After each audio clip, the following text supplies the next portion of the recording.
Hi friends, ಇವತ್ತು ಸಿಂಪಲ್ಲಾಗಿ ತರಕಾರಿ ಸಾಂಬಾರು ಹೇಗೆ ಮಾಡೋದು ಅಂತ ನೋಡೋಣ. ಫಸ್ಟ್ ಇಲ್ಲಿ ನಾನು ಕಡಲೆಕಾಳು ನೆನೆಸಿಟ್ಟು ತಗೊಂಡಿದ್ದೀನಿ. ಹಸಿ ಕಾಳಾದರೂ ತಗೋಬೋದು. ಇಲ್ಲಿ ತರಕಾರಿಗೆ ನಾನು ಬೀನ್ಸು, ತೊಂಡೆಕಾಯಿ, ಕ್ಯಾರೆಟ್, ಟೊಮೊಟೊ ಮತ್ತು ಬದನೆಕಾಯಿ ಸೇರಿಸಿದ್ದೀನಿ. ಮತ್ತು ಇಲ್ಲಿ ಟೊಮೊಟೊ ತಗೊಂಡಿದ್ದೀನಿ, ಕಾಯಿ ತಗೊಂಡಿದ್ದೀನಿ, ಸ್ವಲ್ಪ ಕಡಲೆ ತಗೊಂಡಿದ್ದೀನಿ, ಮತ್ತು ಶುಂಠಿ, ಬೆಳ್ಳುಳ್ಳಿ, ಈರುಳ್ಳಿ, ಕೊತ್ತಂಬರಿ ಸೊಪ್ಪು, ಕರಿಬೇವು ಸೊಪ್ಪು, ಬೆಳ್ಳುಳ್ಳಿ ಅಂದರೆ ಸ್ವಲ್ಪ ಒಗ್ಗರಣೆಗೆ, ಸ್ವಲ್ಪ ಮಸಾಲೆಗೆ. ಸೊ ಇವಾಗ ಮಸಾಲೆ ಹೇಗೆ ರುಬ್ಬೋದು ಅಂದರೆ, ಫಸ್ಟ್ ಇಲ್ಲಿ ಜಾರಿಗೆ ಸ್ವಲ್ಪ ಕೊತ್ತಂಬರಿ ಸೊಪ್ಪು, ಬೆಳ್ಳುಳ್ಳಿ ಮತ್ತು ಶುಂಠಿ, ಈರುಳ್ಳಿ ಮತ್ತು ಕಾಯಿ ತಗೊಂಡಿರ್ತೀವಲ್ಲ, ಕಾಯಿ ಸ್ವಲ್ಪ ಜಾಸ್ತಿ ಹಾಕಿದ್ರೆ ಸಾಂಬಾರು ತುಂಬ ಗಟ್ಟಿ ಬರುತ್ತೆ. ಸ್ವಲ್ಪ ಹಾಕೊಂಡ್ರೆ ಸ್ವಲ್ಪ ತೆಳು ಇರುತ್ತೆ. ಅದು ನಿಮಗೆ ಹೆಂಗೆ ಬೇಕೋ ಆ ಥರ ಕನ್ಸಿಸ್ಟೆನ್ಸಿ ಮೇಲೆ ಹಾಕೋಬೋದು. ಸೊ ಸ್ವಲ್ಪ ಕಾಯಿ, ಸ್ವಲ್ಪ ಕಡಲೆ ಹಾಕ್ಕೊಂಡಿದ್ದೀನಿ. ಮತ್ತು ಇವಾಗ ಖಾರದ ಪುಡಿ ಸೇರಿಸ್ಕೊಳ್ತಿದ್ದೀನಿ. ಖಾರದ ಪುಡಿ ಅಂದರೆ ಇದು ಸಾಂಬಾರ್ ಪೌಡರು ಮತ್ತು ಚಿಲ್ಲಿ ಪೌಡರ್ ಎರಡು ಮಿಕ್ಸ್ ಮಾಡಿ ಇಟ್ಕೊಂಡಿರೋದು. ಸೊ ನಾವಿಲ್ಲಿ ನಮ್ಮೂರ ಕಡೆ ಎಲ್ಲ ಹೀಗೆ ಯೂಸ್ ಮಾಡೋದು. ಸೊ ಅದು ಸ್ವಲ್ಪ ಹಾಕ್ಕೊಂಡಿದ್ದೀನಿ. ಇವಾಗ ಸ್ವಲ್ಪ ನೀರು ಹಾಕಿ ಅದನ್ನು ನೀಟಾಗಿ ಸಣ್ಣಕ್ಕೆ ರುಬ್ಕೋಬೇಕು. ಸೊ ಇವಾಗ ರುಬ್ಬಿದ ಮೇಲೆ ಕುಕ್ಕರ್ ಇಟ್ಕೊಂಡು ಅದಕ್ಕೆ ಸ್ವಲ್ಪ ಆಯಿಲ್ ಹಾಕ್ಕೊಳ್ತಾ ಇದ್ದೀನಿ. ಸೊ ಆಯಿಲ್ ಬಿಸಿ ಆದಮೇಲೆ ಆ್ಯಸ್ ಯೂಸ್ವಲ್ ಸ್ವಲ್ಪ ಸಾಸಿವೆ,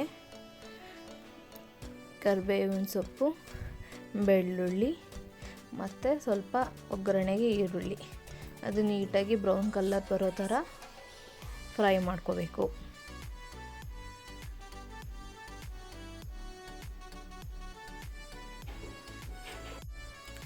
ಸೊ ನೀಟಾಗಿ ಬ್ರೌನ್ ಕಲರ್ ಥರ ಫ್ರೈ ಆದಮೇಲೆ ನಾವೀಗ ತರಕಾರಿ ಮತ್ತು ಕಾಳು ತಗೊಂಡಿದ್ದೀವಲ್ಲ ಅದನ್ನ ಸೇರಿಸ್ಕೊಳ್ತಾ ಇದ್ದೀನಿ. ನಾವಿಲ್ಲಿ ಒಣಗಿಸಿರೋ ಅಲಸಂದೆ ಕಾಳನ್ನ ನೆನೆಸಿ ಮಾಡ್ತಿರೋದು. ನೀವು ಹಸಿ ಕಾಳು ಹಾಕೊಂಡ್ರೆ ಟೇಸ್ಟು ಇನ್ನೂ ತುಂಬ ಚೆನ್ನಾಗಿ ಬರುತ್ತೆ. ನಿಮ್ಮ ಮನೆ ಇದ್ದರೆ ಅದೊಂದು ಸಲ ಟ್ರೈ ಮಾಡಿ, ತುಂಬ ಚೆನ್ನಾಗಿರುತ್ತೆ.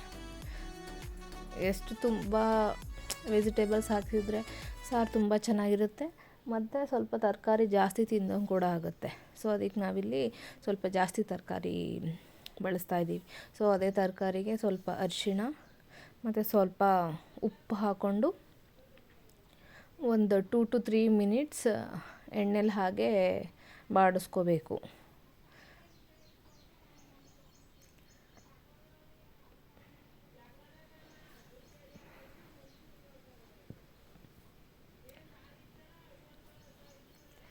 ಸೊ ಹಂಗೆ ಬಾಡಿಸಿ ಆದಮೇಲೆ ಒಂದು 2 ನಿಮಿಷ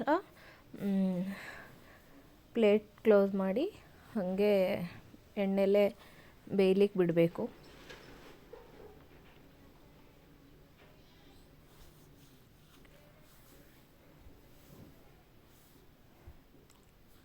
ಸೊ ಇವಾಗ 1-2 ನಿಮಿಷ ಆದಮೇಲೆ ಇಷ್ಟು ಬೆಂದಿರುತ್ತೆ. ಇಷ್ಟು ಬೆಂದಿದ್ರೆ ಸಾಕು. ನಾವು ಹೆಂಗಿದ್ರು 2 ವಿಸಲ್ ಹಾಕಿಸ್ತೀವಲ್ಲ, ಸೊ ಅದಕ್ಕೆ ಇಷ್ಟು ಬೆಂದರೆ ಸಾಕು. ಸೊ ಇವಾಗ ಅದೇ ಬೆಂದಿರೋ ತರಕಾರಿಗೆ ಮಸಾಲ ರುಬ್ಕೊಂಡಿದ್ವಲ್ಲ, ಆ ಮಸಾಲಾನ ಸೇರಿಸ್ಕೊಬೇಕು. ಈ ಮಸಾಲನೂ ಈ ಎಣ್ಣೆಲಿ ಸ್ವಲ್ಪ ನೀಟಾಗಿ ಫ್ರೈ ಆಗಬೇಕು. ಅದು ಹಸಿ ಸ್ಮೆಲ್ಲು, ಶುಂಠಿ ಬೆಳ್ಳುಳ್ಳಿ ಇದೆಲ್ಲ ನೀಟಾಗಿ ಹೋಗೋ ಥರ 4 to 5 ಮಿನಿಟ್ಸ್ ಆದರೂ ಕಡಿಮೆ ಉರಿಲಿ ಬೇಯಿಸ್ಕೋಬೇಕು, ನೀರು ಹಾಕದೇ ಇರೋ ಥರ.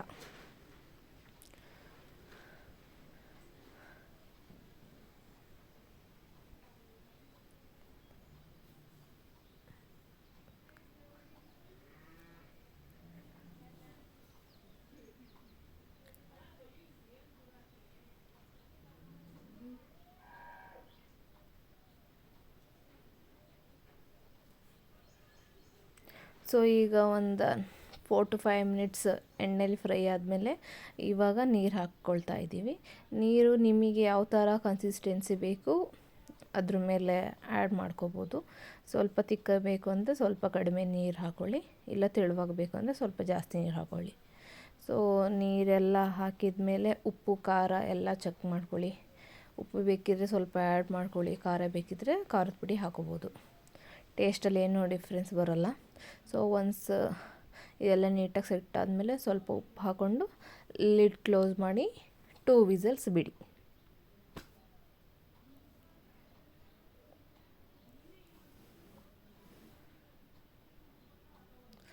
ಸೊ 2 ವಿಸಲ್ ಆದಮೇಲೆ ನೋಡ್ಬೋದು ಸಾಂಬಾರು ಫುಲ್ ನೀಟಾಗಿ ಬೆಂದಿದೆ, ತರಕಾರಿ ಸಾಂಬಾರು ರೆಡಿಯಾಗಿದೆ. ಸೊ ನಾವು ಇವಾಗ ಸಾಂಬಾರನ್ನ ಮುದ್ದೆ ಜೊತೆಗೆ ಬಡಿಸ್ಕೊಳ್ತಾ ಇದ್ದೀವಿ. ನೋಡ್ತಾ ಇರ್ಬೋದು, ಫುಲ್ ಗಟ್ಟಿನೂ ಇಲ್ಲ, ಫುಲ್ ತೆಳುನೂ ಇಲ್ಲ ಸಾಂಬಾರು. ನಾವು ಇದೇ ಥರ ಕನ್ಸಿಸ್ಟೆನ್ಸಿ ಯಾವಾಗಲೂ ಮಾಡೋದು ಸಾಂಬಾರನ್ನ. ತುಂಬ ಚೆನ್ನಾಗಿ ಬಂದಿತ್ತು. ನೀವು ಒಂದ್ಸಲ ಟ್ರೈ ಮಾಡಿ ನೋಡಿ.